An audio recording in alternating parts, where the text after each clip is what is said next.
Mesdames et messieurs, bienvenue à l'émission Sans filtre. Pour la dernière de la saison, on vous a préparé une émission très spéciale. Nous avons posé les 6 mêmes questions à une dizaine de personnalités provenant de tous les milieux.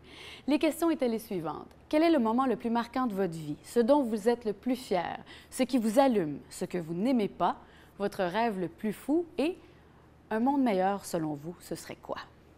Parmi nos invités, nous avons le danseur Nico Archambault, les chanteurs Luc de la Rochelière, Nadja, Marie-Jo Thériault, les auteurs Éric-Emmanuel Schmitt et Jean Barbe, Madame Cora, Marie-Claude Savard et quelques invités surprises. Mais sans plus tarder, on y va avec la première question. Quel est le moment le plus marquant de votre vie? Eh bien, dans mon cas, je pense que je dirais la même réponse que Luc de la Rochelière et Cora. Je sais que ça va être un peu cliché et classique, mais la naissance de ma fille, parce que ça a changé toute ma vision sur ma vie à moi et sur la vie en général.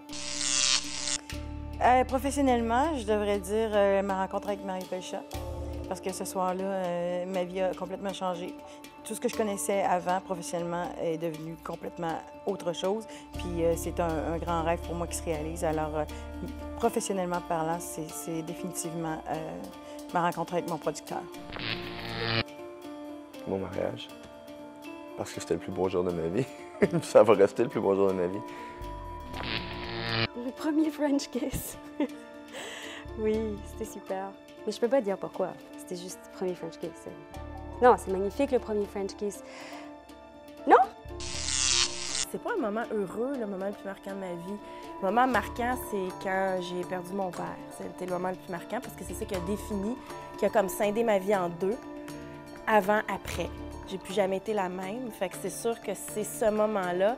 Après la naissance, là, il y a eu ce moment-là, puis après ça, il y a eu une espèce de renaissance. Fait que ça a été le moment le plus marquant de toute mon existence. C'est une dure question, ça, parce que le moment le plus marquant, j'espère qu'il n'est pas encore arrivé. On va commencer par là. S'il était déjà arrivé, est-ce que ça vaudrait la peine de continuer?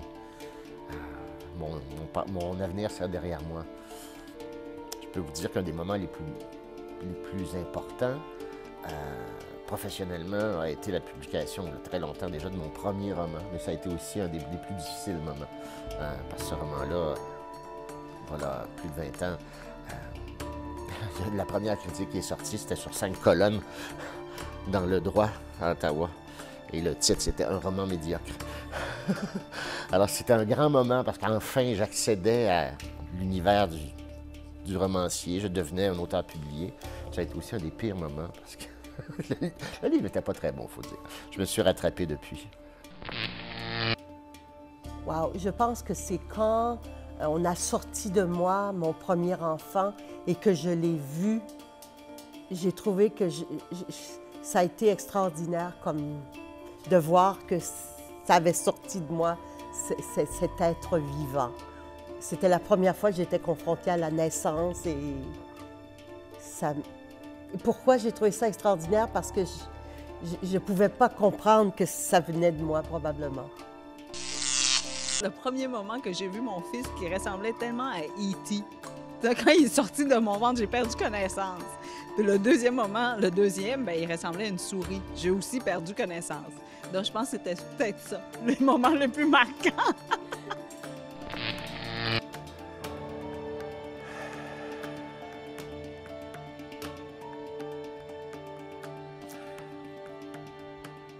Ce qui me vient au moment où vous me dites ça, c'est la première fois.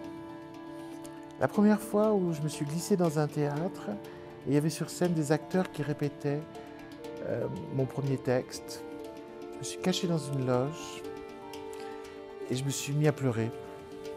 Pourtant, ils n'étaient pas encore au point, ils hésitaient sur le texte, etc. Parce que je réalisais un vrai rêve d'enfant. C'est-à-dire que j'ai toujours adoré le théâtre, j'ai toujours pensé que c'était un lieu où tout était possible. Mais je pensais qu'il y avait une chose qui était impossible, c'était qu'on jouait un texte de moi. Et puis finalement, voilà, c'était arrivé. Et c'est une grande, grande émotion. C'était Florence Darel, une très, très, très, très jolie femme qui jouait une victime de Don Juan, parce que j'ai commencé à être sadique quand même dès mes débuts. C'est-à-dire que ma première pièce, c'était le procès de Don Juan fait par ses victimes. Et maintenant, on parle de la question « Ce dont vous êtes le plus fier », qui n'est pas toujours facile à répondre si on se fie à Nadja.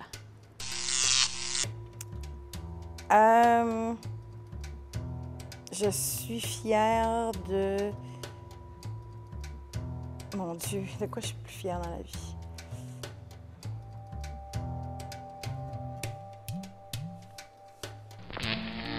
De mon équilibre. De mon équilibre. Parce que j'ai vécu des choses assez spéciales. Je veux dire, ça a été très mouvementé, mon parcours. Puis je suis toujours restée la tête froide. Fait que je suis fière de ça, oui. Si tu m'avais posé la question il y a 4 ans de quoi je suis la plus fière, je t'aurais dit de mon premier trophée MetroStar, parce que c'était une grande fierté d'avoir réussi tout ça professionnellement. Puis là, aujourd'hui, ça serait plus ça, je te dirais de moi, parce que tu sais, j'ai traversé des affaires plutôt rock'n'roll ces dernières années, puis j'en suis sortie vraiment correcte, même plus que correcte, heureuse. Fait que c'est ça ma plus grande fierté dans toute ma vie. Ça peut pas être une fierté professionnelle. En tout cas, plus aujourd'hui, même si j'en ai beaucoup. Puis là, je me pose la question, je me dis, je te dis-tu mon livre? Je te dis-tu d'avoir écrit un livre? Mais dans le fond, c'est la même chose. C'est dire, la fierté, c'est d'avoir réussi à traverser tout ça puis d'en avoir fait quelque chose de positif.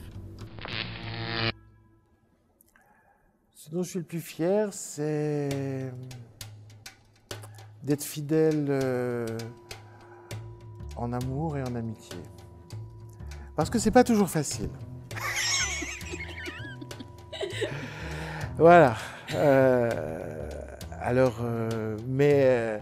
Arriver à prêter toujours la même confiance, le même sentiment, la même importance aux êtres qu'on aime à travers les années, c'est une chose qui est importante pour moi, qui m'a parfois coûté et qu'aujourd'hui je trouve délicieuse.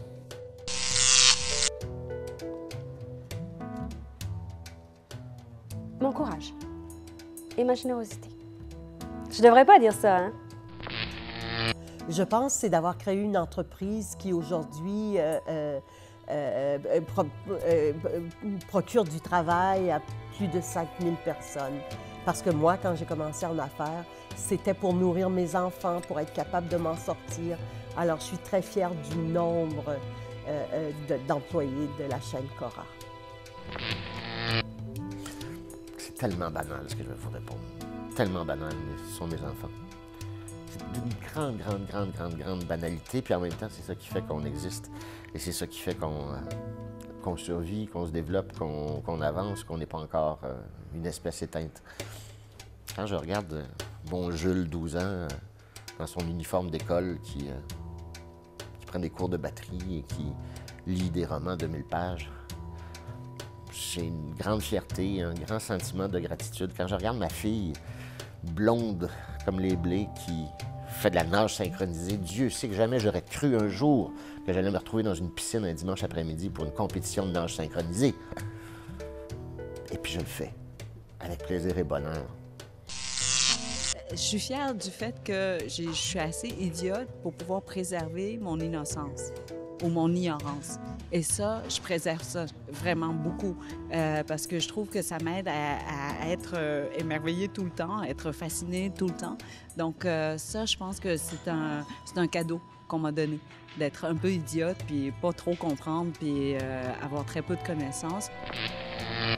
De quoi je suis le plus fier? Je suis très fier d'être encore là aujourd'hui dans ce métier-là. Pas parce que ça a toujours bien été pour moi, mais parce que justement, il y a eu des hauts, il y a eu des bas, puis puis je suis encore là. Écoute, ça sonne tellement quétaine, là, mais de ma relation, je pensais jamais faire ça avant ma relation personnelle, mon mariage, notre relation qu'on a ensemble. C'était pas supposé de m'arriver. J'étais pas ce genre de personne-là. Ça m'a tellement apporté plus, puis ça m'a amené ailleurs, mais dans tous les autres aspects de ma vie aussi. Mm-hmm.